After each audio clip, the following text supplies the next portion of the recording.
Assalamualaikum warahmatullahi wabarakatuh. Kembali lagi bersama saya Nur Ainun Islamiyah. Di sini saya akan menjelaskan tentang demokrasi dan oligarki.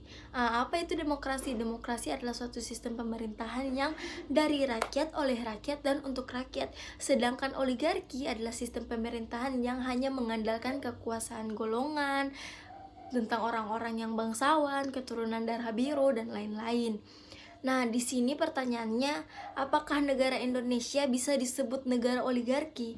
Kalau menurut saya sih ya, karena seperti yang kita lihat bahwa ketika politik sudah jauh dari kata netral, sudah jauh dari kata bersih, disitulah money politik yang berkata, money politik yang berjalan, yang menjadi budaya di negara ini. Seperti contohnya, ketika ada pemilu bupati, disitulah para calon bupati ataupun calon wakil bupati memasang foto-foto mereka di ujung jalan kota ini, dan juga mengadakan acara-acara yang berbasis gratis, ataupun memberi sumbangan, memperbaiki jalan, membagikan kaos, atau lain sebagainya.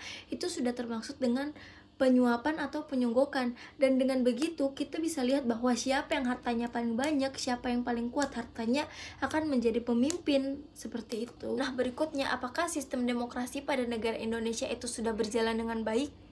Demokrasi pada negara Indonesia itu sudah berjalan dengan baik karena adanya sistem pemilihan umum.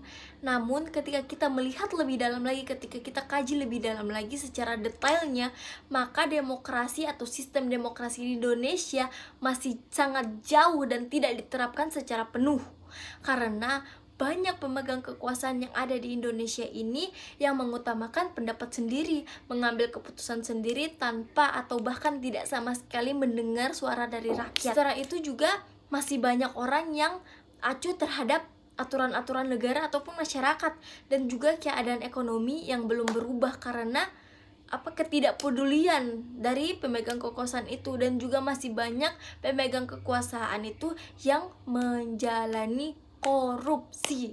Nah, seperti itu. Baik, sekian itu saja dari saya. Wallahul muwaffiq ila aqrabit thoriq. Wassalamualaikum warahmatullahi wabarakatuh.